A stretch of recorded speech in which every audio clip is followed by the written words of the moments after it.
Profe. Muy bien. Entonces vamos a iniciar con el último tema de la unidad 1, que es distribución muestral de la relación de las varianzas.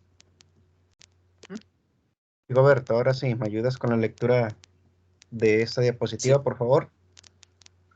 sí, claro. Introducción. Introducción. En ocasiones, los investigadores muestran más interés en la varianza poblacional que en la proporción o media poblacionales, y las razones llegan desde el campo de la calidad total, donde la importancia en demostrar una disminución continua en la variabilidad de las piezas que la industria de la aviación llega a solicitar es de vital importancia. Por ejemplo, el aterrizaje de un avión depende de una gran cantidad de variables, entre las que encontramos la velocidad y dirección del aire, el peso del avión, la periodicidad del piloto, la altitud, etc. Si en el caso de la altitud, los altímetros del avión tienen variaciones considerables, entonces podemos esperar con cierta probabilidad un aterrizaje algo abrupto. Por lo tanto, la variabilidad de estos altímetros debe mostrar una disminución continua. ¿Y qué decir de los motores que impulsan al avión mismo? Si las piezas que los conforman son demasiado grandes, el motor puede incluso no poder armarse, y si son demasiado pequeñas, entonces los motores tendrán demasiada vibración, y en ambos casos las pérdidas de la industria son cuantiosas. Así, la relación de la variancia de la muestra y la variancia de la población está determinada por la distribución chi cuadrada o x cuadrada, siempre y cuando la población de la cual se toman los valores de la muestra se encuentre normalmente distribuida. Y aquí debemos tener especial cuidado, pues la distribución chi cuadrada es sumamente sensible a la suposición de la población estando, perdón, sumamente sensible, me perdí un poquito. Sumamente sensible a la suposición de la que la población está normalmente distribuida y, por ejemplo, construir intervalos de confianza para estimar una varianza poblacional. Puede que los resultados no sean correctos dependiendo de que si la población está normalmente distribuida. Esto es extraído de Flores 2005. Una disculpa, es que Muchas estaba gracias. tomando café. Sí, está bien, no te preocupes. Entonces, aquí hablamos de la varianza poblacional que está relacionada con la distribución chi cuadrada, que la vamos a ver más adelante. Pero aquí hay un análisis de una relación entre la varianza de la muestra y la varianza poblacional que se analiza y es un poquito previo a ver ya la diferencia este, de varianzas, que es lo que es nuestro objetivo, de conocer un poquito más. Alberto, ¿me ayudas con la definición, por favor?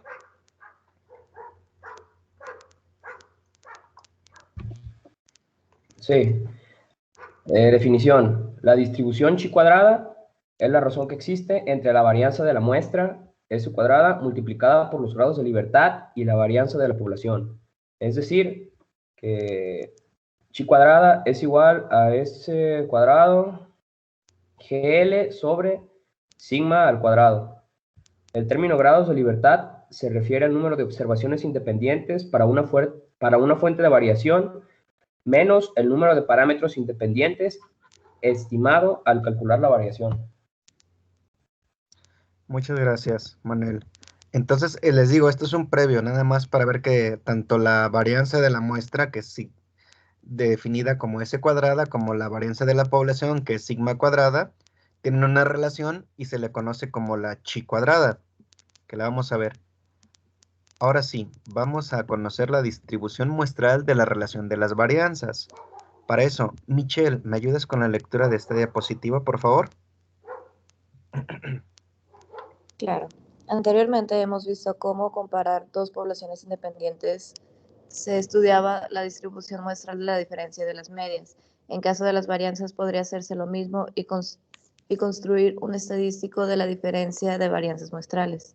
Sin embargo, la distribución muestral de ese estadístico es demasiado complicada y para poder comparar las varianzas de dos poblaciones es mejor definir su estadístico basado en la razón de las varianzas muestrales en vez de sus diferencias. Supongamos que tenemos dos poblaciones normales independientes con varianzas poblacionales, sigma 1 al cuadrado y sigma 2 al cuadrado respectivamente, sea S1 al cuadrado y S2 al cuadrado. Las varianzas muestrales medidas de una muestra aleatoria extraída de cada población. Se define entonces el estadístico F como F es igual a S1 al cuadrado entre sigma 1 al cuadrado entre S2 al cuadrado, sigma 2 al cuadrado. Muchas gracias. Entonces, esta es la distribución muestral de la razón de varianzas. Aquí tenemos dos varianzas, precisamente, que se están analizando, y se le conoce como el estadístico F. Carla, Michelle, muchas gracias por tu lectura. Carla Morales, ¿me ayudas con esta lectura, por favor? Sí, profe. Voy, nada más que se está descargando mi computadora. Ok. Evidentemente, este estadístico será diferente para cada pareja de muestras. Es fácil ver cuál es su distribución, ya que suponiendo que las muestras tienen tamaños N1 y N2 respectivamente, usando X... N menos 1 al cuadrado. Ok, xn menos 1 al cuadrado es igual a n menos 1, ¿es por? Ajá, Sí. multiplica. Multiplicado por... ¿cómo se dice la S, profe? S cuadrada nada más. S Es cuadrado la... sobre sigma cuadrada. Se pueden construir las variables x al cuadrado. xn1 al cuadrado menos 1 es igual a x1 menos 1 por S1 al cuadrado sobre sigma 1 al cuadrado. El puntito y la coma, ¿qué significa, profe? Es para separar nada más las dos ecuaciones. Ajá. Separado de xn2 menos 1 al cuadrado es igual a n1 menos 1 multiplicado por s2 al cuadrado sobre sigma 2 al cuadrado. Sustituyendo en la definición, f es igual a S1 al cuadrado sobre sigma 1 al cuadrado sobre S2 al cuadrado sobre sigma 2 al cuadrado del estadístico F, llegamos inmediatamente a F es igual a S1 al cuadrado sobre sigma 1 al cuadrado, todo esto sobre S2 al cuadrado sobre sigma 2 al cuadrado es igual a x n1 menos 1 sobre al cuadrado sobre n1 menos 1, todo esto sobre x n2 menos 1 al cuadrado sobre n2 menos 1. Muchas gracias, Michelle. Lo que hacemos referencia aquí, sigma, es la desviación estándar poblacional y S es la desviación estándar. Entonces, de la muestra, aquí lo que estamos viendo que podemos relacionar la desviación estándar de la muestra a la desviación estándar poblacional. Pero, ¿qué sucede cuando no conozco ni la desviación estándar poblacional ni desviación estándar de la muestra? Pues utilizo x cuadrada, mejor conocida como chi cuadrada, que lo vimos en las diapositivas previas, que es precisamente esta relación, solamente acompañada por 1 entre n-1. Y recuerden que n-1 en algunos casos son los grados de libertad, es el número de muestras de la población menos 1, y me da los grados de libertad. Aquí me decía que x cuadrada o chi cuadrada era igual a S, en este caso 1 al cuadrado, entre sigma 1 al cuadrado, que es la relación de la desviación estándar de la muestra entre la relación estándar de la población, multiplicado por 1 entre n1 menos 1. Y esto nada más es con relación, ¿a quién? A la primera muestra de la primera población. Y aquí estamos relacionando dos poblaciones. Y de cada población se toma una muestra. De alguna manera, visualmente, para que les ayude, aquí tienen la población 1. Y de esta población 1 se extrae una muestra 1. Y en otros casos, acá tenemos la población 2. Y en esta población 2 se extrae una muestra 2. N2.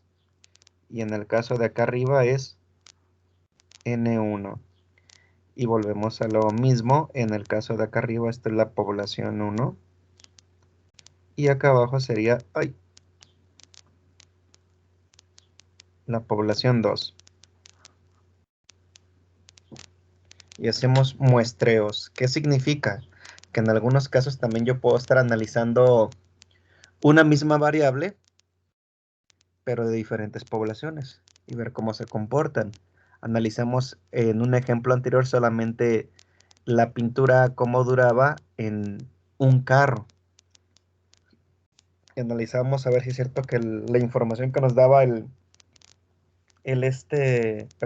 vendedor, que la desviación era 3 años, precisamente, y la pintura pudiera durar desde 3 hasta 12 años, es lo que nos dijo en diferentes carros.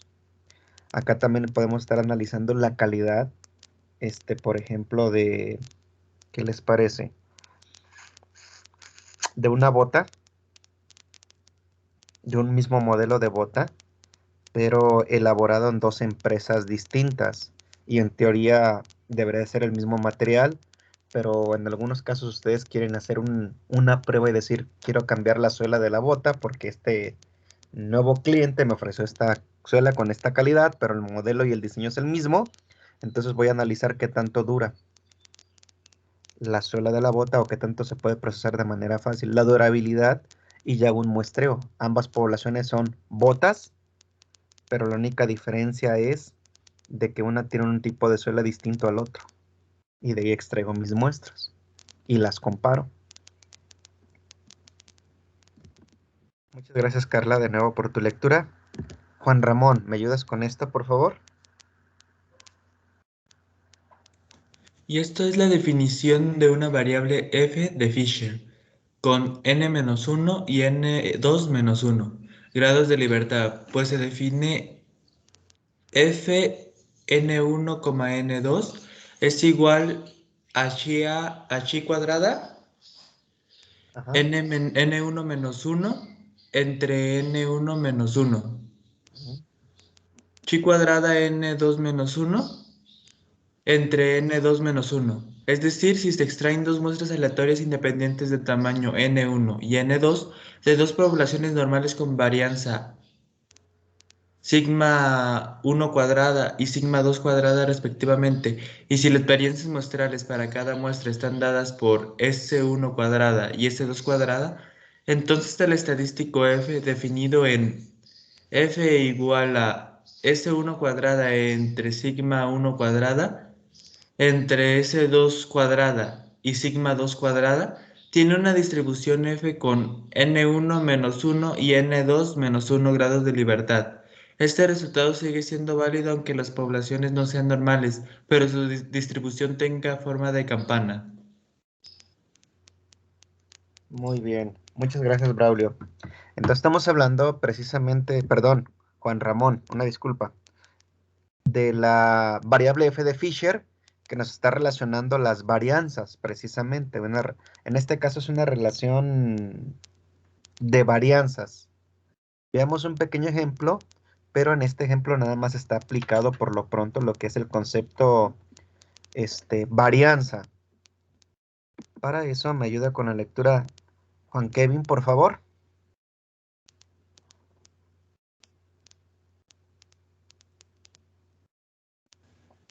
Voy. Gracias. Ejemplo.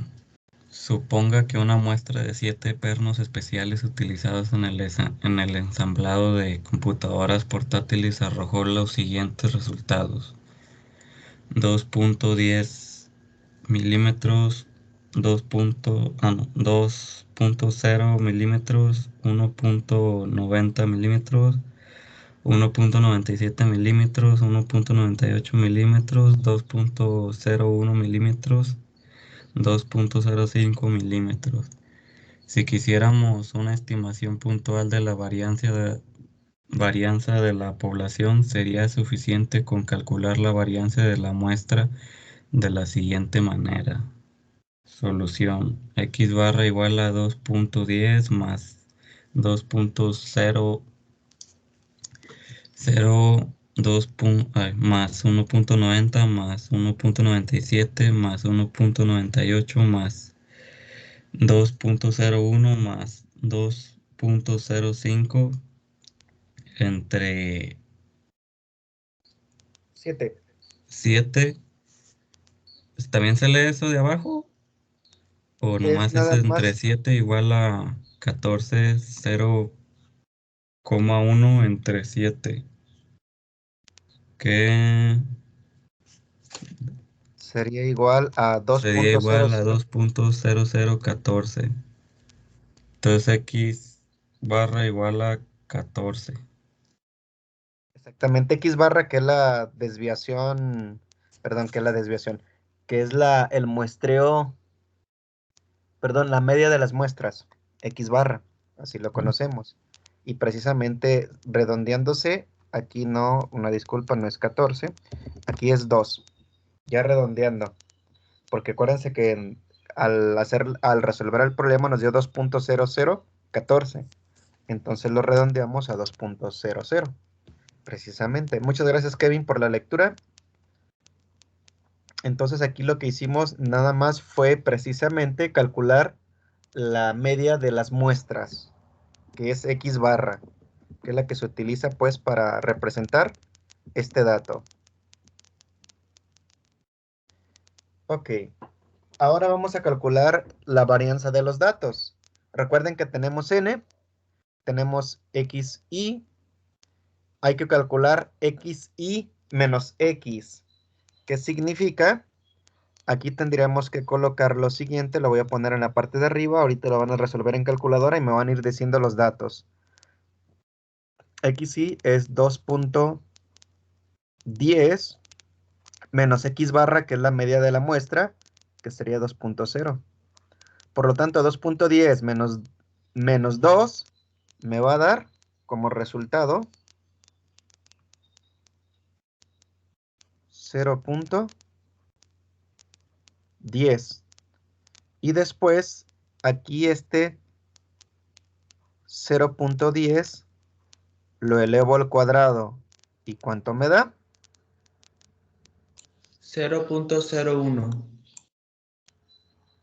Hay que ir haciendo lo mismo con, aquí sería 1.9 menos 2. ¿Cuánto me va a dar? Menos 10, menos 0.10. Y elevado al cuadrado, precisamente, también me va a dar 0.01. menos 1.98 menos 2. Menos 0.02. Y esa cantidad elevado al cuadrado, ¿cuánto me da?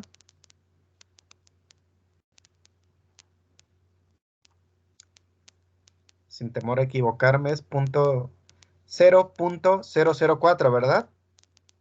Elevado al cuadrado el menos 0.02. Son 3 ceros, ¿no, profe?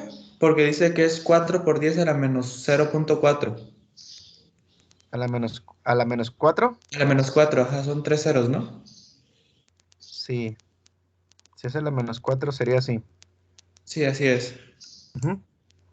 2.05 menos 2 me da esto. Y eso elevado al cuadrado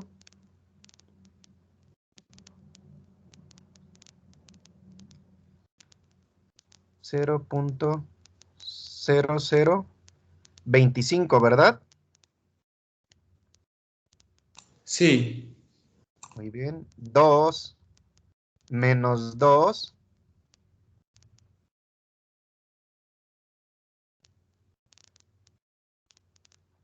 muy bien. 1.97 menos 2 me da este valor. Y este valor elevado al cuadrado, ¿cuánto me da? 0.0009. 9. Muy bien. 2.01 menos 2 me va a dar 0.01. Y eso elevado al cuadrado, ¿cuánto me da? 0.0001.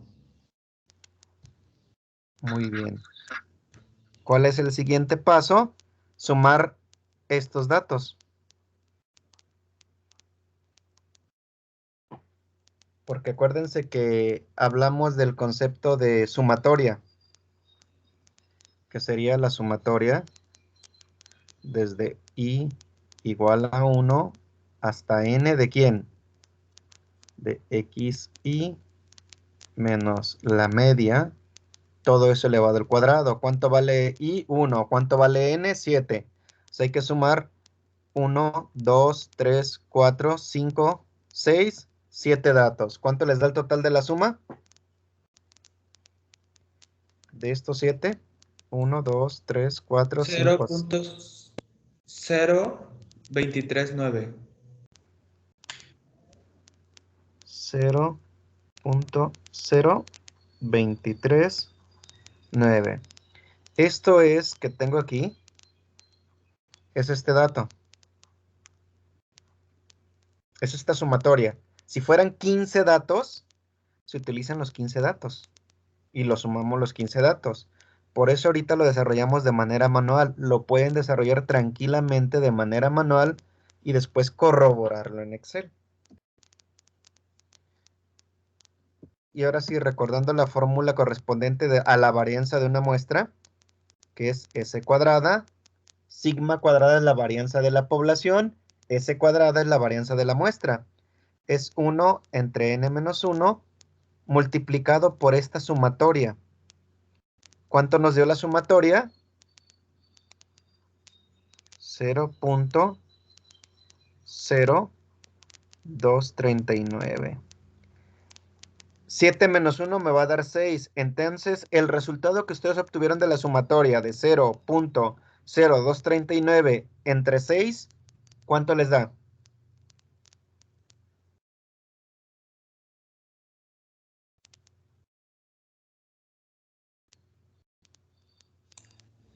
0.0039.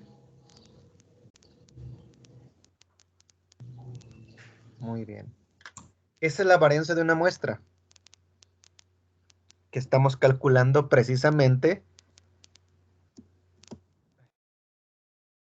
Entonces, esa es la forma de calcular la varianza de una sola muestra. Primero tengo que tomar todos los datos, tengo que obtener la media muestral. O sea, todos los datos de XY los sumo y los divido entre el número de datos. Y ya vimos que la media muestral nos dio 2.00. Aquí recordando X barra, que es la media muestral, nos dio 2.00. Después restamos al primer dato la media muestral y lo elevamos al cuadrado. Eso mismo lo hacemos con todos los demás datos. Ya que obtenemos todos esos datos, fueran 5, 7, 10, 15, 30, los que sean, hay que obtener este dato las veces que tengamos n y se suman todos, que es esta parte de la fórmula. Ya que sumé todos, ahora sí ya puedo encontrar la fórmula, utilizando la fórmula de la varianza de una muestra. 1 entre n menos 1, o sea, 1 entre 7 menos 1, pues me va a dar 6, multiplicado por la sumatoria de la muestra menos la media de la muestra y el resultado elevado al cuadrado. Y aquí obtenemos este dato. ¿Hasta ahorita alguna duda con respecto a eso? ¿Queda claro el proceso? Que también lo pueden hacer en Excel y verificar en Excel sin ningún problema.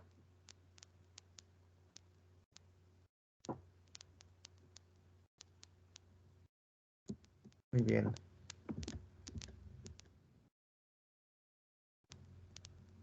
Georgina, ¿me ayudas con la lectura de esa diapositiva, por favor?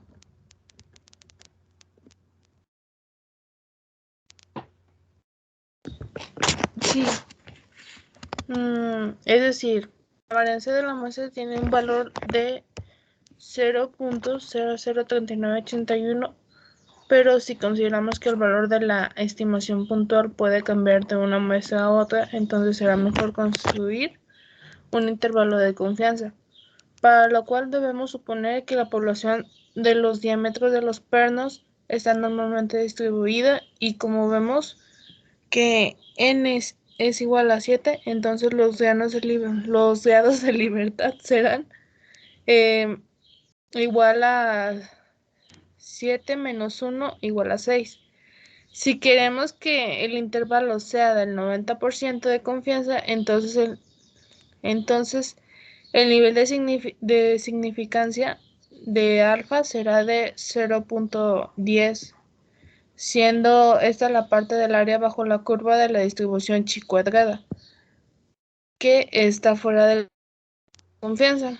Esta área es importante porque los valores de la tabla de distribución chi cuadrada están dados de acuerdo con el área de la cola derecha de la distribución. Además, en nuestro caso de alfa entre 2 es igual a 0.05, es decir, 0.05 del área está en la cola derecha y 0.05 está en la cola izquierda de la distribución. Muchas gracias, Georgina.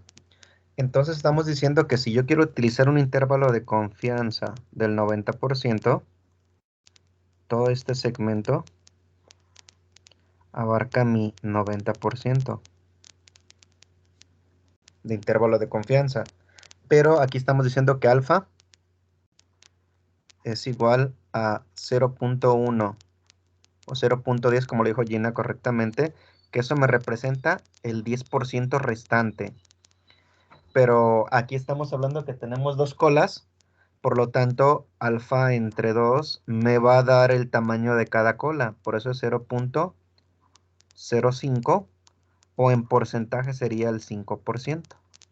Entonces este segmento de aquí vale 0.05 o el 5%, y este otro segmento de la cola también vale 0.05 o lo que es lo mismo el 5%, para que en un total sumándolos te va a dar el 100% o te va a dar 1, porque 0.05 más 0.9 más 0.05, el resultado es 1, que me representa el 100%.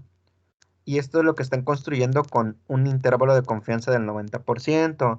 Si utilizaran un intervalo de confianza del 95%, alfa sería igual a 0.05, que sería el 5%, y alfa sobre 2, para obtener cada lado de la cola, sería 0.025, o lo que es lo mismo, cada segmento de la cola valdría el 2.5%. Este es un preámbulo pues a ver estimaciones y también más adelante a ver el concepto de chi cuadrada, pero se trata de acercarnos más al valor real y tener una certeza o una confianza que mis datos están correctos, que alguna variable se va a comportar, ahora sí, dentro de esto. Los datos que yo estoy analizando van a caer en esta área establecida. De eso se trata las estimaciones. Yo tengo un porcentaje de error. Pues ese porcentaje de error, cuando tome las muestras, van a caer en todo este segmento. Por eso volvemos a hablar de otro porcentaje, o la probabilidad de que mis muestras caigan en este segmento es del 90%, 93%, 60%, que es lo que veíamos en los problemas anteriores. O sea, la probabilidad de que mi muestra caiga en esta área, o el porcentaje de probabilidad, pues es tanto.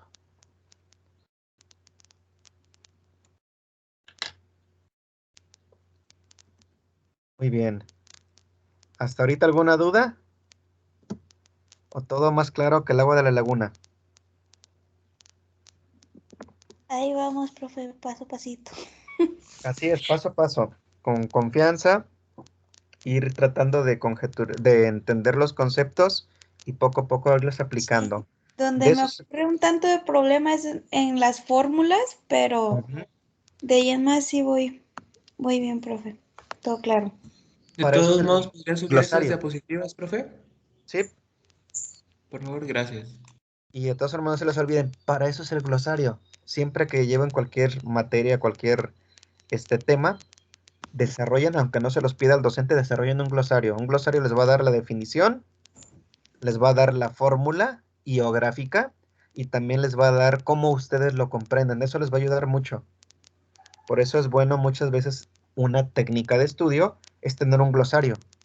A lo mejor no utiliza fórmulas el glosario, solamente nombre del tema y el tema, porque es más teórico que práctico y no requiere fórmulas, también es muy útil para recomprender y estar verificando.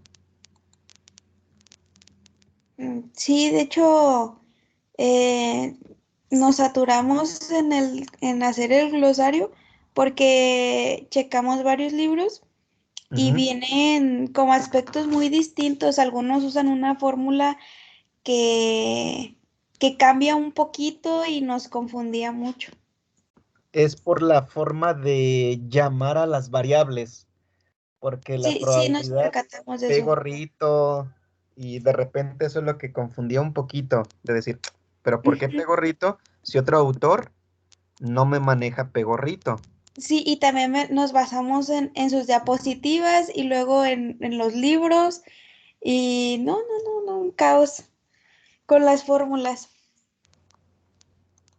Sí, por eso les digo, nada más es ir analizando, leyendo y dándonos un poquito de idea por qué utilizan, pero les digo, es nomenclatura, dependiendo del autor, va cambiando y muchas veces el autor mismo les va a decir,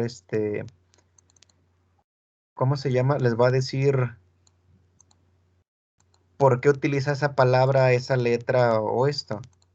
Si es de repente leer un poquito y decir, ah, ok, en base a esto está presentándonos esta variable.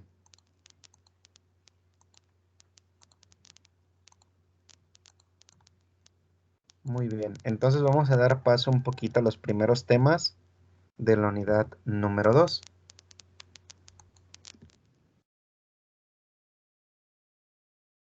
Déjame proyectar.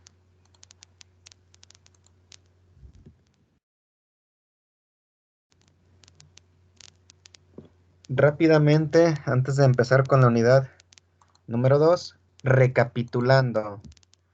Entonces, estamos hablando de distribuciones muestrales. A veces es un poquito complicado al principio el escuchar el nombre, pero si separamos en dos, ¿qué significa distribución? ¿O qué entienden por la palabra distribución? Cómo acomodar, organizar.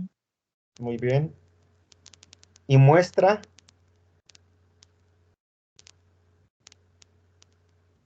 Parte de lo que se va a evaluar. entonces el concepto distribución muestral, ¿cómo lo entenderían?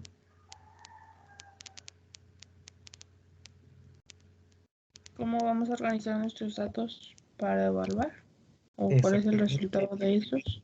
Para analizar y demás. Por eso se llama el concepto de distribución muestral. Y ahí vemos las diferentes formas de analizar las distribuciones de mis muestras a través de la media, a través de la probabilidad o a través de la desviación.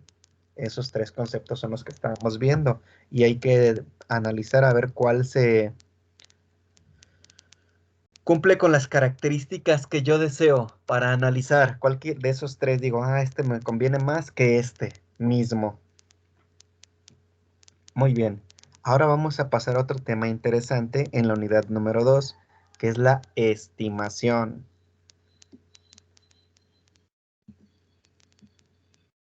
Y vamos a empezar con la introducción, pero ¿cuál es el objetivo ahora de esta unidad?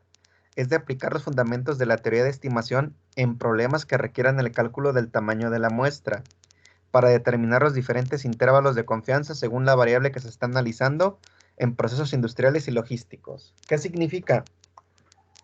Hablábamos en la unidad número 1 que tenemos una población y utilizamos una muestra, ¿verdad? y analizamos la muestra. Podemos analizar la media, la desviación estándar y se me fue ahorita el nombre de la otra variable más que podemos analizar de esa muestra.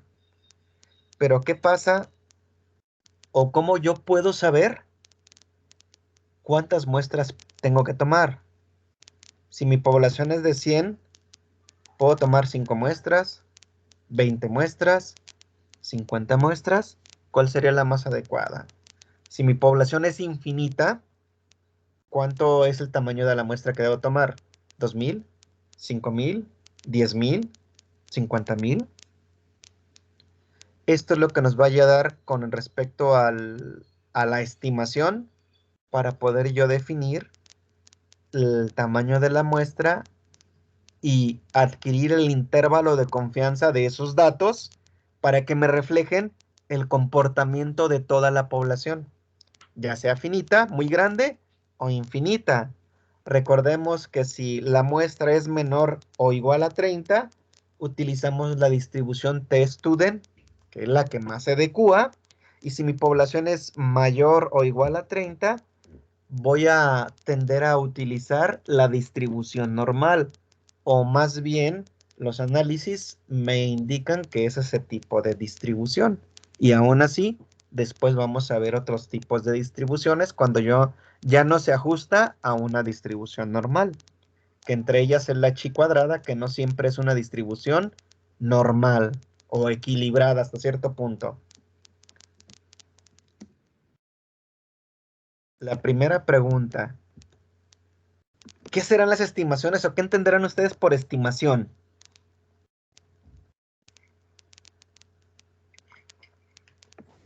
¿Un aproximado al resultado? Un aproximado, un resultado. Muy bien, Georgina, ¿qué más? Un resultado que esperamos que pase. Muy bien, ¿qué otra cosa más?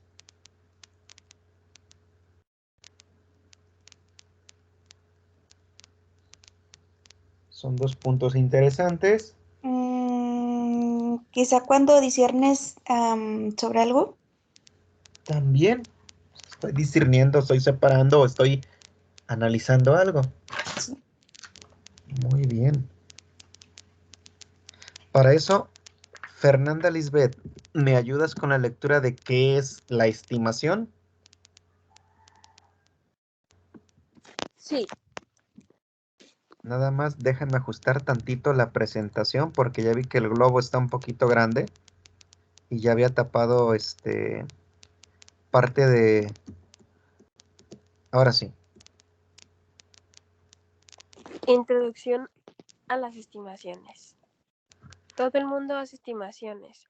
Cuando está por cruzar la calle, hace una estimación de la velocidad del automóvil que se acerca, de la distancia que hay entre usted y el auto y su propia velocidad. Haciendo hecho rápidamente todas estas estimaciones, usted decide si esperar, continuar o correr.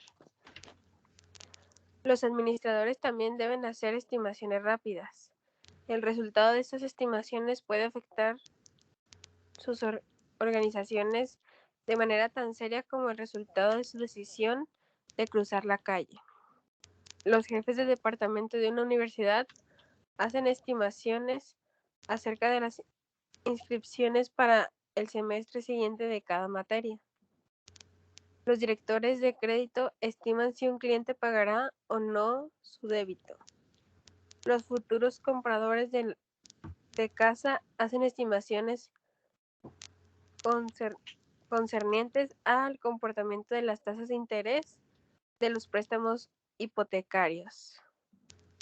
Y todas las personas hacen estimaciones, sin preocuparse de si son científicas o no, pero con la esperanza de que las estimaciones tengan una semejante razonable con el resultado.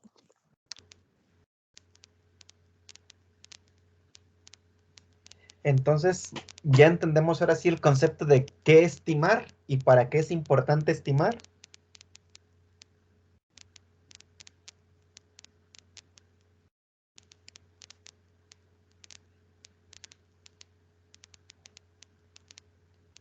¿Ya queda más claro? Sí, profe. Hay que estimar todo, fíjense, sin querer queriendo, ¿verdad? Córrele, si no me apachurra el carro. O en algún juego o algún deporte, también estimo. Con esta fuerza le lanzo. Es más, quién le gusta ver televisión en específico? Programas sobre competencias deportivas en general. No, yo no, profe. ¿No ven tele? Chale. Los voy a poner a ver televisión. No se crean. Pero hay ya ven que muchas veces en los deportes, cualquier deporte que practiquen, hay que aprender las reglas y todo lo demás. Y después hay que hacer lo que tengamos que hacer. Lanzar una pelota, golpear una pelota, patear una pelota, lo que ustedes gusten. Y muchas veces se basa en hacer una estimación. Volvemos a física. ¿Qué tanta fuerza le aplico en el básquetbol? Tengo el balón en mi mano o en mis manos. Estoy viendo la distancia que tengo de separación de la canasta y tengo que hacer una estimación de la fuerza y la dirección en la que voy a lanzar el balón para que caiga la canasta. Hago el primer tiro. Ni siquiera llegó. Charros. Entonces vuelvo a hacer una segunda estimación. Lo aviento con mucha fuerza y rebota. Ahí voy. Hago la tercera estimación. Vuelvo a aventar. Pega en el aro y rebota. Así como un basquetbolista de mis tiempos que se llamaba Shaquille O'Neal, que decían que tiraba piedras, y es en serio, en los tiros libres tiraba el balón y parecía que tiraba una piedra al aro y rebotaba, no le atinaba. Y ahí venía la frase coloquial que algunas veces quien ve básquetbol escucha, es que está lanzando piedras a la canasta. Pero a final de cuentas hacen una estimación. Igualmente, cuando van en la calle dicen, chin, voy a ir a ver por ejemplo, alguien dice, voy a ir a ver a mi pareja. ¿Traigo para el camión? Sí. ¿Traigo para llevarle una o dos rosas? Sí. ¿Traigo para invitarle a cenar? Sí. Ya van haciendo estimaciones. Si me va a ajustar el dinero o no. ¿Qué utilizo o qué no utilizo? ¿O cuánta distancia voy a recorrer al llegar a su casa? ¿O cuánto tiempo voy a invertir en el transporte hacia su casa? Por esa razón son importantes las estimaciones. Y ahorita vamos a ver otro punto de vista. Fernanda, muchas gracias por tu lectura. Luis Jesús, ¿me ayudas con esta diapositiva? Sí, profe. ¿Por qué son importantes? Los administradores utilizan estimaciones porque hasta en los asuntos más triviales deben tomar decisiones re- racio- decisiones racionales sin contar con la información pendiente completa y con una cuota de incertidumbre de lo que el futuro pueda deparar. Como ciudadanos instruidos y profesionales, podremos hacer estimaciones más útiles si aplicamos las técnicas descritas. La inferencia estadística, rama de la estadística que se ocupa del uso de los conceptos de probabilidad para manejar la incertidumbre en la toma de decisiones. La inferencia estadística está basada en la estimación, concepto que se introduce en esta unidad, y en las pruebas de hipótesis, que es el tema de la siguiente unidad. Tanto en la estimación como en las pruebas de hipótesis haremos inferencias acerca de las características de las poblaciones a partir de la información proporcionada por las muestras. Muchas gracias, Kevin, por la lectura. Entonces estamos hablando que la inferencia estadística, que es lo que estamos viendo ahorita, utilizamos mucho el concepto de probabilidad para nosotros saber tomar una decisión y no generar una incertidumbre de saber, ¿lo hago o no lo hago? ¿Saco ese préstamo o no saco ese préstamo? ¿Compro ese carro o no compro ese carro? ¿Me va a funcionar ese celular o no me va a funcionar ese celular? Cuando ustedes compran, la mayoría de ustedes de repente les ha pasado y les ha tocado que tienen que comprar un celular, ¿verdad? Decir, chin, el que ya tengo se me dañó, se me rompió, se me mojó, o ya es necesario cambiarlo, porque no nada más es un instrumento de diversión, también ya es una herramienta de trabajo. y muchos de ustedes lo utilizaron y lo siguen utilizando en esta pandemia como una herramienta de trabajo. ¿Estamos de acuerdo?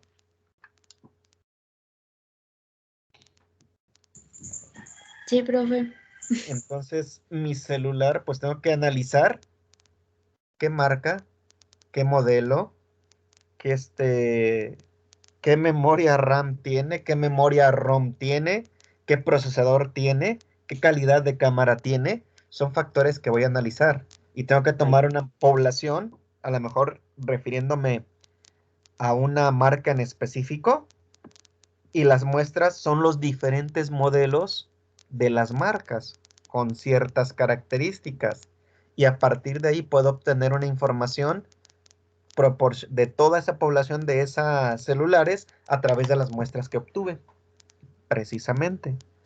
Por eso es importante hacer primero estimaciones y ya después veremos las pruebas de hipótesis, analizando esas estimaciones y seleccionando la muestra, el tamaño de la muestra más adecuada.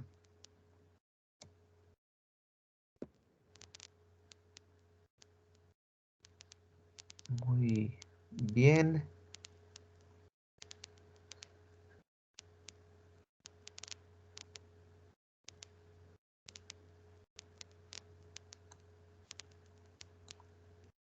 Alberto, ¿me ayudas con esta diapositiva, por favor? Sí. ¿De qué manera los administradores utilizan estadísticas para estimar los parámetros de una población? El jefe de departamento de alguna universidad intenta estimar el número de inscripciones que tendrá el siguiente semestre a partir de las inscripciones actuales en los mismos cursos. El director de un departamento de crédito intentará estimar el valor crediticio de los futuros clientes a partir de una muestra de sus hábitos de pago. El comprador de una casa intenta estimar el curso futuro de las tasas de interés mediante la observación de su comportamiento actual. En cada caso, alguien trata de inferir algo acerca de una población a partir de la información adquirida de una muestra. Entonces, es muy importante. Ustedes, a final de cuentas, como ingenieros industriales, van a ser administradores. ¿Se están dando cuenta? Y en algunos casos van a tomar decisiones con respecto al producto que se está manufacturando. Si estamos elaborando una computadora, por ejemplo, y ustedes necesitan hacer un análisis para ver si la carcasa de plástico que utilizan para ese modelo de X computadora es útil, o otro proveedor te ofrece la misma carcasa, pero resulta que el material es un poquito más resistente o es repelente contra el agua o dura más. Entonces ustedes tienen que tomar esa decisión y pueden hacer un análisis para decidir si la carcasa que utiliza en la actualidad la computadora es buena, o cambio con el nuevo proveedor, o diferentes proveedores me mandan la misma carcasa pero diferentes materiales o diferentes colores con diferentes características. Si hablo de la manufactura, si hablamos de calidad, pues hay infinidad de cosas que podemos analizar. El tamaño de lo que estamos vendiendo, el color, el sabor, el olor, la característica, puede ser una pequeña parte de un todo lo que estamos analizando, como les dije, la carcasa de una computadora, puede ser el display de la computadora, puede ser si estamos hablando de un lápiz electrónico que utiliza una tableta, la punta del lápiz electrónico con ciertas características, etcétera, etcétera. Entonces, eso es muy importante, conocer este tipo de conceptos y más, vuelvo a repetir, como lo comentaron algunos al principio, si me dedico a calidad, constantemente voy a estar viendo estadística y analizando conceptos estadísticos. Muchas gracias, Alberto, por la lectura. Cristal, ¿me ayudas con esto, por favor? Sí, profe. En este capítulo introducimos métodos que nos permiten estimar con precisión razonable la proporción de la población, la fracción de la población que posee una característica dada y la media de la población.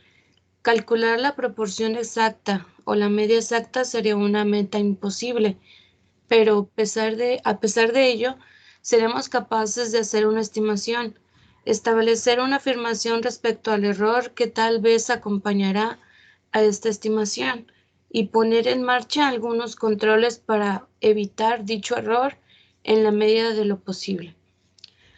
Como tomadores de decisiones, nos veremos forzados en ocasiones a confiar en nuestros presentimientos. Sin embargo, en otras situaciones en las que dispongamos de información y podamos aplicar los conceptos de estadística, tendremos mejores resultados. Levin, 2012. Muchas gracias, Cristal. Entonces, si se dan cuenta, ¿cómo podemos confiar en nuestros presentimientos? Esos presentimientos se desarrollan a través de la experiencia y el estar trabajando constantemente con algo. Hay gente que es muy buena para eso porque lleva años en el mismo trabajo haciendo las mismas cosas y puede desarrollar esos presentimientos y decir, este material, por ejemplo, un electricista, voy a hacer una cableada en la casa, voy a utilizar calibre 12 o calibre 10, pero esta marca en específico es nueva, de la empresa fulana de tal. Analiza y ve, este cable no me va a servir porque va a terminar su vida muy rápido. Tiene un presentimiento en base a la experiencia obtenida. Pero acá es más importante que si obtenemos información, pues aplicamos conceptos de estadística y podemos tener una respuesta mucho más fiable y con mejores resultados.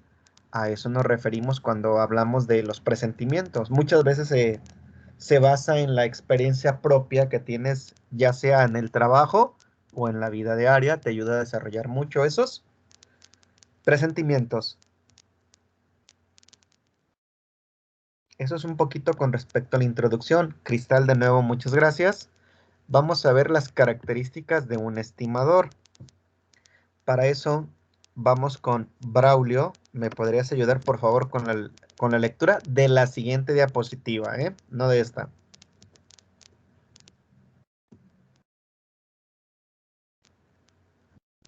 Sí, Adelante, Braulio. Muchas gracias. podemos hacer tipos de estimaciones. Podemos hacer dos tipos de estimaciones. ¿Me escucha? Sí, perfectamente. Ok. Podemos hacer dos tipos de estimaciones concernientes a una población, una estimación puntual y una estimación de intervalo. Una estimación puntual es solo número que se utiliza para estimar un parámetro de población desconocido. Si mientras observa al primer integrante de un equipo de fútbol americano salir al campo de juego, se dice, caramba, apuesto a que el peso promedio de los jugadores defensivos es de 125 kilogramos. Usted ha hecho una estimación puntual. El jefe de departamento de una universidad estaría haciendo una estimación puntual si afirmara, nuestros datos actuales indican que en esta materia tendremos 350 estudiantes el siguiente semestre.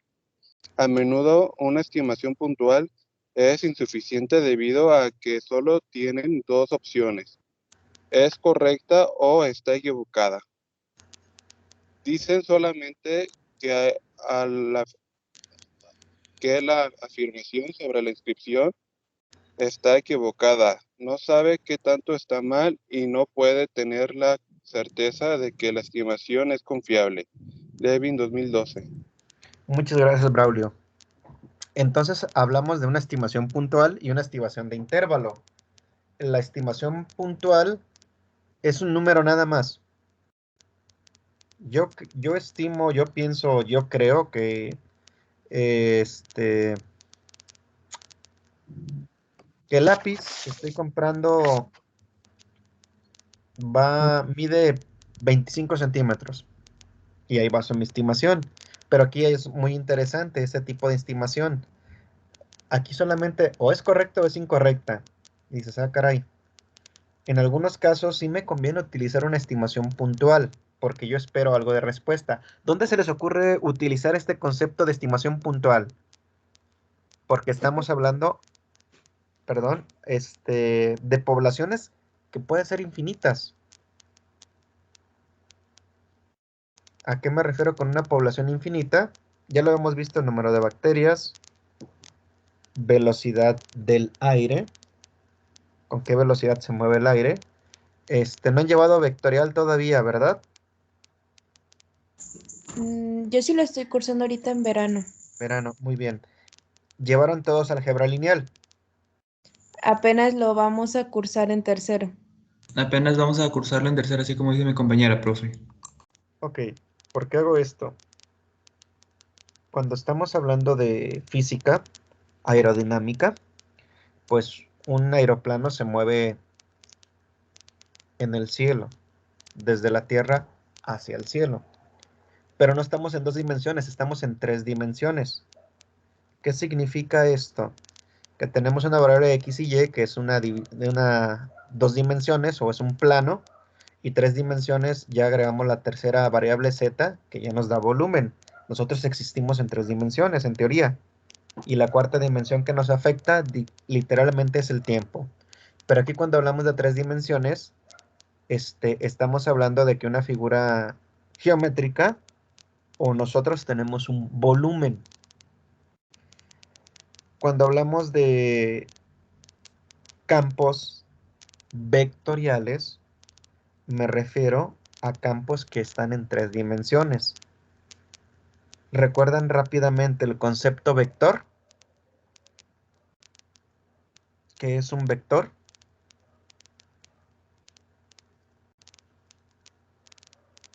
Un punto que se encuentra en un plano de 3 dimensiones. Muy bien, que se representa por una flecha, tiene unidad, tiene es que el concepto es escalar, pero tiene otro nombre, ahorita se me fue, dirección y sentido. O sea, son como flechitas. Y hablamos de campos vectoriales cuando nos referimos a algo, por ejemplo, imagínense su cuarto y cada corriente pequeña de aire se muestra a través de un vector. O sea, todo el cuarto estará lleno de flechitas que me muestran la dirección del viento que existe en mi cuarto. Yo tengo que hacer una estimación de qué sentido va a estar circulando el aire, o más bien a qué velocidad. Y mi estimación puede ser que es a 5 kilómetros por hora. Por eso hablamos de estimaciones. Y resulta que no, que en una parte del cuarto se mueve a 5 kilómetros por hora, en otra parte a 2 kilómetros por hora, en el suelo, y en el techo se mueve a 7 kilómetros por hora.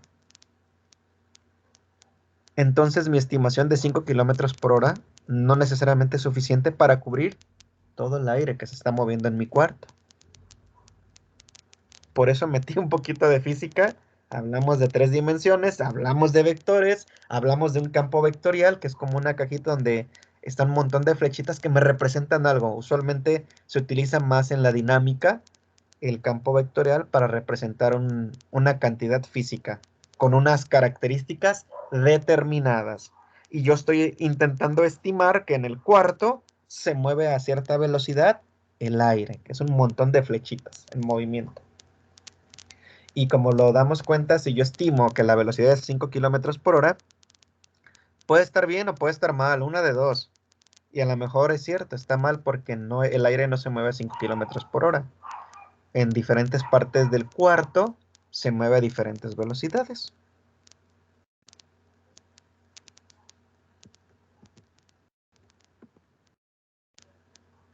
Muchas gracias por la lectura. Me ayudó en este momento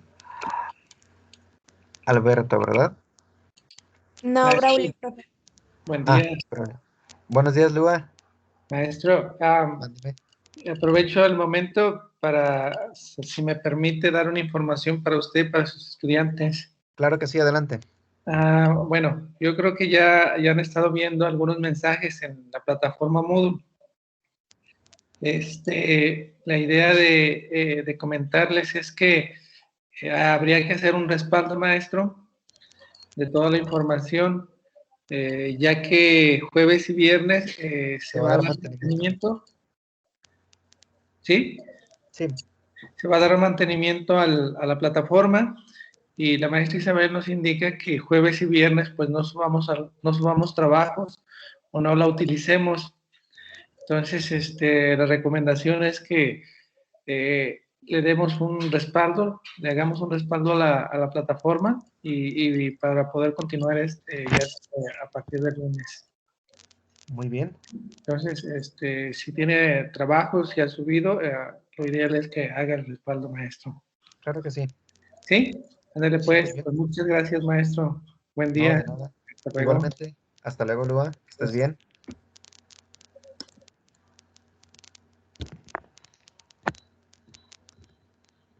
Listo. De vez en cuando nos van a estar monitoreando, ¿eh? Para que no se asusten. Muy bien. Ahorita hace ratito me ayudó con la lectura. Se me fue. Braulio. Braulio. Muchas gracias, Braulio. Alberto, Manuel, ¿me ayudas con esta lectura, por favor?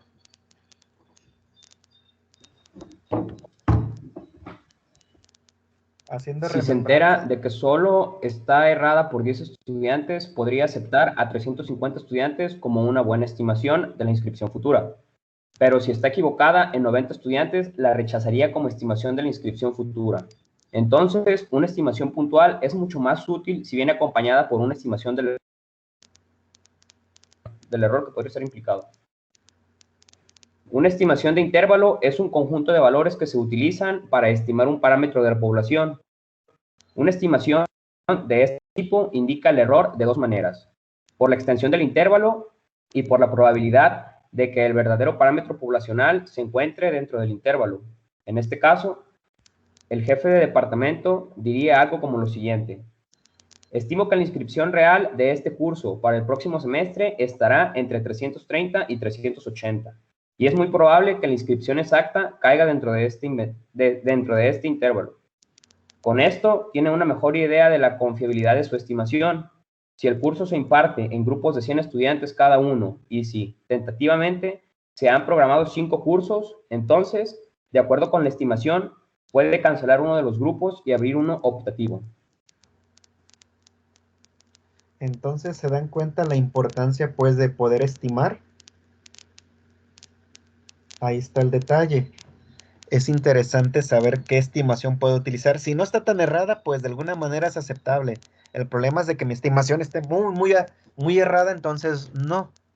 Quizás ahí ya no sería una estimación puntual. Podríamos utilizar una estimación por intervalos.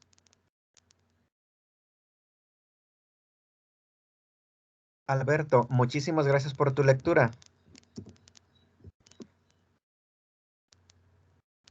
Carlos Alberto, ¿me ayudas con la lectura de esto?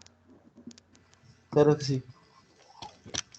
Cualquier estadístico de la muestra que se utilice para estimar un parámetro poblacional se conoce como estimador. Es decir, un estimador es un estadístico de la muestra utilizado para estimar un parámetro poblacional. La media de la muestra X puede ser un estimador de la media de la población, y la proporción de la muestra se puede utilizar como estimador de la proporción de la población. También es posible emplear el rango de la muestra como un estimador del rango de la población. Cuando hemos observado un valor numérico específico de nuestro estimador, nos referimos a ese valor como una estimación. En otras palabras, una estimación es un valor específico observado de un estadístico.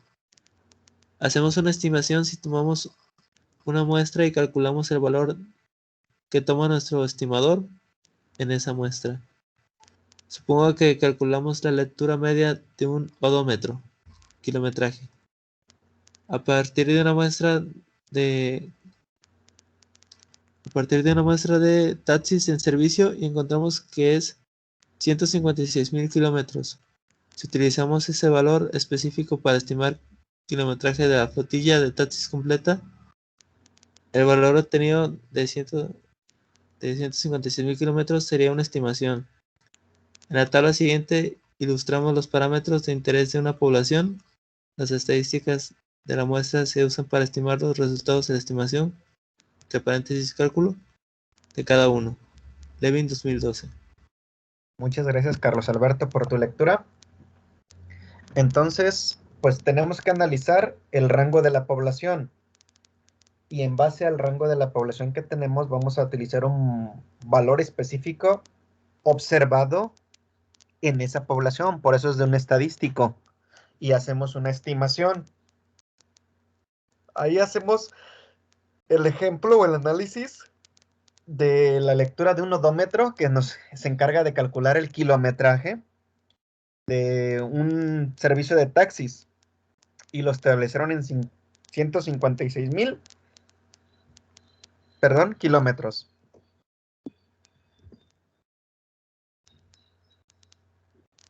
Fernanda, ¿me ayudas con la lectura de la tabla primero? Y después lo demás. Yo, Sí, Fernanda, por favor. lo de la tabla, ¿verdad? Ajá, y ya después lo que sigue. Dice poblaciones, parámetros, estimadores y estimaciones. Población en la que estamos interesados. Empleados de una fábrica de muebles, candidatos y gerentes de la ciudad de Chepelhay, adolescentes de una comunidad dada. Parámetros de población que deseamos estimar. Rotación media de empleados por año, educación formal media y proporción que tienen antecedentes penales. Estadísticos de la muestra que utilizaremos como estimador. Rotación media de empleados de un mes, educación formal de media de cada quinto solicitante y proporción de muestra de 50 adolescentes que tienen antecedentes penales. Estimaciones que realizamos. 8.9% de rotación por año, 17.9 años de educación formal, 0.02 o 2% tienen antecedentes penales. Criterios para seleccionar un buen estimador. Algunos estadísticos son mejores estimadores que otros. Afortunadamente, podemos evaluar la calidad de un estadístico como estimador mediante el uso de 4 criterios. Número 1. Insesgado. Esta es una propiedad deseable para un buen estimador. El término insesgado se refiere al hecho de que una media de la muestra es un estimador no sesgado de una media de la población, porque la media de la distribución muestral de las medidas de las muestras tomadas de la misma población es igual a la media de la población misma. Podemos decir que un estadístico es un estimador insesgado o no sesgado si en promedio tiende a tomar valores que están arriba del parámetro de la población que se está estimando con la misma frecuencia y la misma extensión con la que tiende a asumir valores abajo del parámetro poblacional que que se está estimando. Perdón. Muchas gracias, Fernanda. Entonces, miren, hay poblaciones, parámetros, estimadores, estimaciones. Ahí hay poblaciones en las que estamos interesados, ustedes la definen, los parámetros de población que deseamos estimar, los estadísticos de la muestra que utilizamos como estimador y la estimación que realizamos. Esos 4 puntos son interesantes. Sobre todo, ustedes los van a orientar más con respecto a la calidad de un producto, la terminación de un producto, el tamaño de una pieza que utiliza un determinado producto, la calidad de la pieza, las características de la pieza, etcétera. El punto de vista aquí es un poquito más general a diferentes poblaciones, pero en el caso de ustedes lo aterrizan un poquito más al concepto industrial y al análisis que van a estar haciendo. Entonces, estamos hablando de que el primer punto o el primer criterio para seleccionar un buen estimador es que sea insesgado. Aquí estamos hablando que la media de la distribución muestral, ¿cuál es el símbolo de la media de la distribución muestral? X barra. De las medias de las muestras tomadas de la misma población es igual a la media de la población misma. O sea que esta X deberá ser igual a mu. Precisamente, que mu es la media de la población misma, pero en casos de que la población sea infinita, ya no es tan fácil estimar mu. Por eso tomamos una muestra. ¿Estamos de acuerdo? Sí. Entonces, cuando es insesgado el estimador o no sesgado, tiende a tomar valores que están arriba del parámetro de la población que se está estimando con la misma frecuencia y la misma extensión con la que tiende a asumir valores abajo del parámetro poblacional que se está estimando. O está muy arriba o está muy abajo. Entonces ahí puedo decir que mi estimador es insesgado. Que si yo calculé una media de 5.4 para milímetros, que es la distancia que tiene el tornillo entre, rápidamente, tengo un tornillo y en algunos casos tiene una parte plana y luego tiene rosca para entrar. Y yo puedo estimar que aquí el grosor de esto es de 5.4 milímetros, que tiene que ser la distancia donde termina la rosca y la cabeza del tornillo. Y resulta que mi media, que yo, mi estimador, que yo obtengo no es de 5.4, puede ser de 5.6 o resulta que es de 5 milímetros, entonces ya puedo decir que es insesgado porque no se está ajustando a la media que yo estoy utilizando. Y al tomar las muestras de las medias, resulta que me dan estos datos. Entonces es insesgado. O porque está muy arriba del parámetro, porque está muy abajo del parámetro. Y aquí 2 milímetros o 4 milímetros sí pueden ser muy importantes a la hora de ensamblar algo. Vamos con el punto número 2. Fernanda, de nuevo, gracias por tu lectura. Georgina, ¿me ayudas con el punto número 2?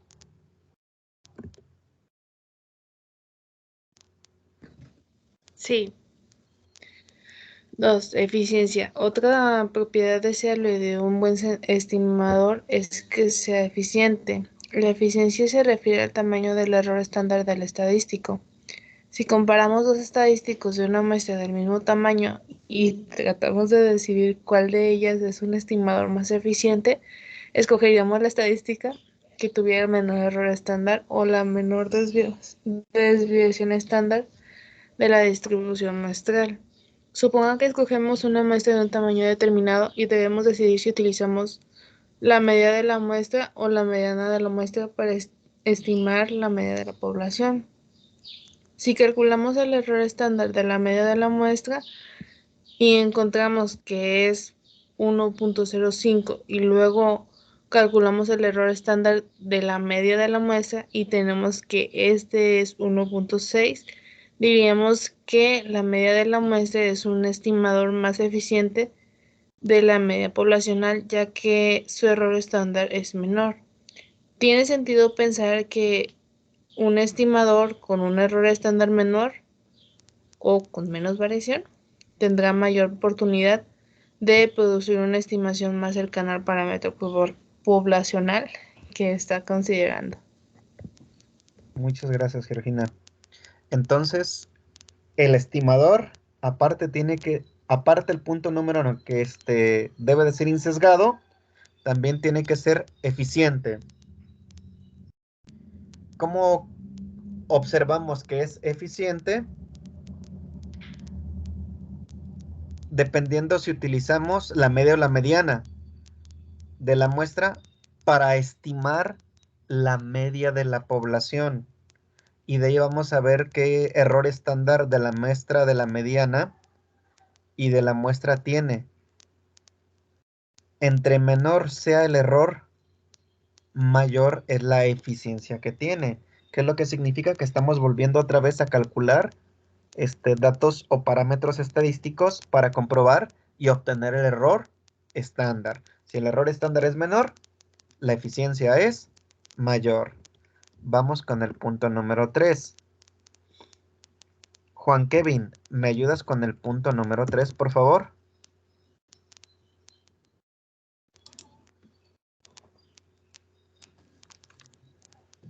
Sí.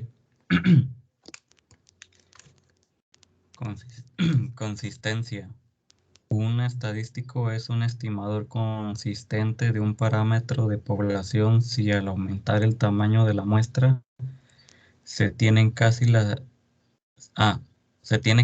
certeza de que el valor del estadístico se aproxima bastante al valor del parámetro poblacional. Si un estimador es consistente, se vuelve más confiable al tener tamaños de muestra más grandes. Si usted se pregunta acerca de la posibilidad de aumentar el tamaño de la muestra para obtener más información sobre un parámetro poblacional, averigüe primero si su estadístico es un estimador consistente o no. Si no lo es, desperdiciará tiempo y dinero al tomar muestras más grandes. 4. Suficiencia. Un estimador es suficiente si utiliza tanta información de la muestra que ningún otro estimador puede extraer información adicional acerca del parámetro de población que se está estimando. Muchas gracias, Kevin, por la lectura. Entonces, el punto número 3, primero era insesgado, el segundo es eficiencia, el tercero es consistencia y el cuarto es suficiencia. Entonces, aquí estamos hablando de que entre la muestra sea más grande, es mucho mejor la estimación y el estadístico es consistente. Perdón. Si no lo es, si no presenta consistencia, pues ¿para qué tomo una muestra muy, muy grande de mi población? Si no me va a servir, precisamente. ¿Cómo sabemos que es consistente? Si al aumentar mi tamaño de la muestra, tenemos casi la certeza de que el valor estadístico se aproxima bastante al valor del parámetro poblacional, que estoy buscando. Recuerden que cuando estábamos viendo en la unidad número 1, distribuciones muestrales, muchas distribuciones conforme aumento el número de muestras, tendían a ¿qué? A una distribución normal. Pero aquí, ¿qué parámetro puedo utilizar para analizar el tipo de distribución? La media, la desviación estándar, la desviación poblacional. Si se acercan esos parámetros en valores, entonces es consistente debido a que estoy aumentando el número de muestras para analizar. Y el punto número 4 también es la suficiencia, porque es suficiente si utiliza tanta información de la muestra que ningún otro estimador pueda extraer información adicional. ¿Qué significa? Que yo utilizo los parámetros correspondientes y ya con esa muestra que utilicé, obtengo toda la información de la población. No necesariamente que sea un parámetro extra, que decir, resulta de que utilicé una muestra de 2000 y obtuve todos los parámetros y alguien llegó y utilizó una muestra un poquito más grande y sacó parámetros extras que yo no consideraba. Entonces ahí mi muestra y mi estimador era insuficiente. Y en estos puntos sí tiene que ser suficiente sacar desviación, media, mediana, ahorita se me fue el otro parámetro, pero eso es lo más importante, que con esa muestra saque todas estas información que yo requiero de esa población. Recuerden, la población puede ser muy, pero muy, muy grande y necesito conocer los diferentes criterios de esa población, que es muy grande, finita o infinita. Muchas gracias de nuevo, Kevin, por tu lectura. Juan Ramón, ¿me ayudas con esto, por favor? Presentamos esos criterios con anticipación para que no pierda de vista el cuidado que los especialistas en estadística deben tener al elegir un estimador. Un estadístico de la muestra dado no siempre es el mejor estimador de su parámetro poblacional correspondiente. Considere una población con distribución simétrica en la que los valores de la media y de la mediana coinciden. En este caso, la media de la muestra sería un estimador imparcial de la mediana de la población, También la media de la muestra sería un estimador consciente de la mediana de la población, puesto que, al aumentar el tamaño de la muestra, el valor de la media de la muestra tenderá a acercarse bastante a la mediana de la población, y la media de la muestra sería un estimador más eficiente de la media. Y la media de la población, y la media de la muestra sería un estimador más eficiente de la mediana de la población que la mediana de la muestra misma, ya que en muestras grandes, la media de la muestra tiene un error estándar menor que la de la media de la muestra. Al mismo tiempo, la mediana de la muestra de una población con distribución simétrica sería un estimador imparcial y consistente de la media de la población, pero no el más eficiente, porque porque en muestras grandes su error estándar es mayor que el de la media de la muestra. Rayos, estadística. Entonces estamos viendo otra vez conceptos de probabilidad estadística para analizar. Recuerden que un estadístico de la muestra no siempre es el mejor estimador de su parámetro poblacional correspondiente. Podemos tener poblaciones con distribuciones simétricas como la distribución normal, que es la que usualmente es una distribución simétrica. Ya no me salió bien la víbora que se comió un elefante. Esa es una distribución simétrica precisamente. La distribución normal. La t-student está muy aplanada y la distribución normal generalmente puede ser... ¡Ay! Ya no me salió tan bonita. Ahorita la redibujo. Es un poquito más de esta manera. La distribución normal. Recordando que aquí está la media de la distribución normal. Y aquí también está. La t-student es más chaparrita, más gordita. Y la normal es más alargada, pero ambas son simétricas.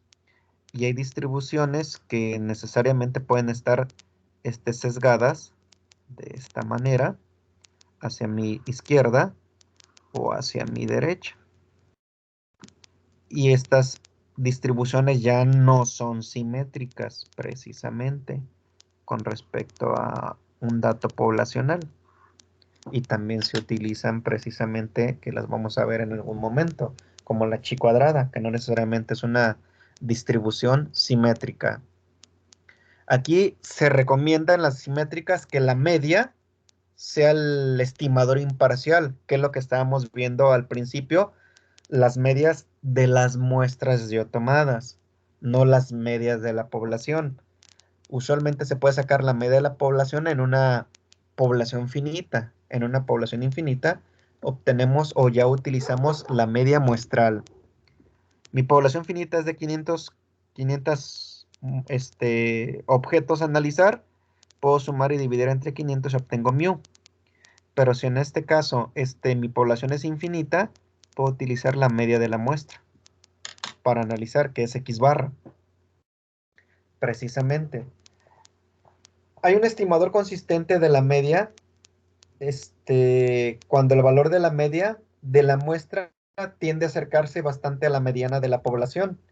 Y la media de la muestra será un estimador más eficiente de la mediana de la población que la mediana de la muestra, no la mediana de la población, la mediana de la muestra misma, ya que en muestras grandes la mediana de la muestra tiene un error estándar menor que la mediana de la muestra en sí. Cuando utilizamos la mediana de la muestra de una población con distribución simétrica, sería un estimador imparcial y consistente de la media de la población. Pero aquí no es más eficiente porque su error estándar es mucho mayor. Recuerden, el error estándar podemos utilizar, por ejemplo, desviación. Es la desviación de la muestra contra sigma, que es la desviación de la población. O podemos utilizar X barra, que es la media de mi muestra entre mu, que es la media de la población. Y esto me da el error.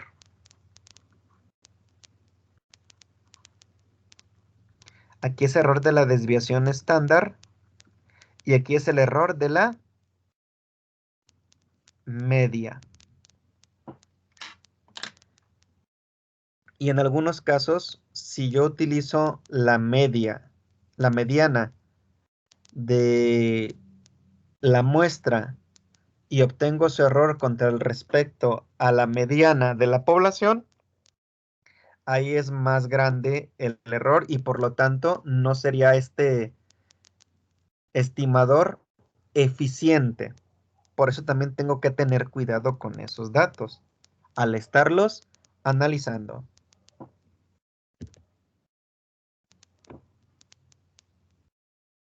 Juan Ramón, gracias por tu lectura. Carla, ¿das lectura a estos puntos, por favor, que van Sí, a profe. resolver en su libreta? Ejercicios. 1. ¿Cuáles son las dos herramientas básicas que se utilizan al hacer inferencias estadísticas? 2. ¿Por qué los que toman decisiones a menudo miden muestras en lugar de medir poblaciones completas? ¿Cuál es la desventaja? 3. Explique una limitación que se presenta al hacer una estimación puntual, pero que no se presenta al hacer una estimación de intervalo. 4. ¿Qué es un estimador? ¿En qué se diferencia un estimador de una estimación? 5. De una lista de criterios de un buen estimador. De una lista de los criterios de un buen estimador y descríbalos brevemente. 6. ¿Qué papel juega la consistencia en la determinación del tamaño de la muestra? Esas preguntas las van a resolver para mañana. Aquí vamos a tratar de hacer una pequeña retroalimentación. Estas preguntas tienen puntaje extra para ustedes en el examen, para que las resuelvan de manera individual en su libreta, las contesten y el día de mañana me las hacen llegar a través de el canal mismo aquí. Suben cada uno de ustedes, le ponen el nombre en la parte de arriba, ejercicios unidad 2, contestan las preguntas y las suben aquí mismo en la conversación del canal. Qué bueno que ahorita voy a checar eso, porque ustedes aparecen como aspirantes y creo que esa es la problemática por la cual no acceden tan fácilmente a la conversación del canal en Teams. Sí, porque solo se accede al chat cuando estás en La conferencia, clase. en la clase, y ya cuando no, ya no da acceso. Sí, creo que es porque todos ustedes me aparecen como aspirantes. Voy a comentarle al maestro Lua para revisar eso. Ahí sí me gustaría que me hicieran llegar la lista a través de Facebook. Hay que alguien hiciera una publicación y ahí me pusiera el nombre y el número de control de todos ustedes que tienen ese problema para reportárselo a Lua y ver si ya me habilitan todos los permisos para ustedes en Teams. Ok, profe.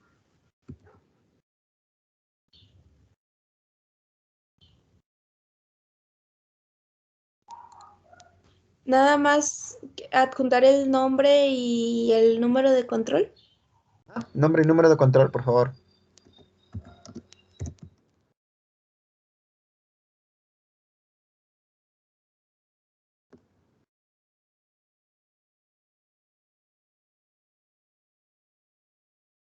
Van a contestar, les digo, en la libreta, van a poner su nombre, la fecha de hoy o más tardar mañana.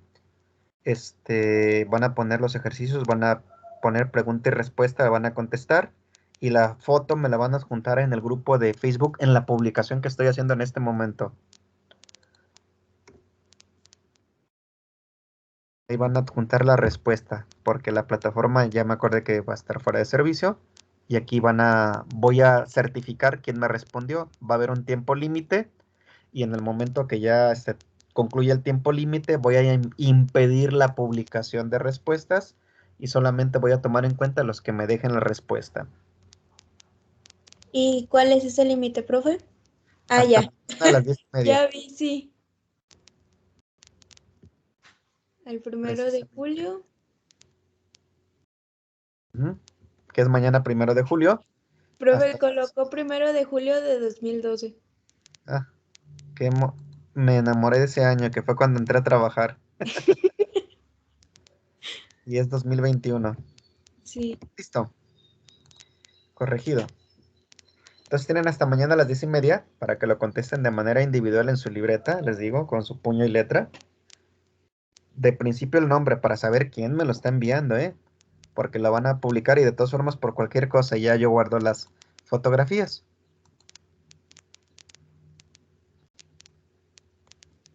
¿Pero sería adjuntar un PDF o como tal las fotos, profe? Ahorita por lo pronto les parece fotos para mayor facilidad que el PDF. Ok. Ahí de respuesta. Ya después me hacen, ya cuando valide eso, ahora sí ya me hacen llegar en plataforma, ya los PDF, ahí sí.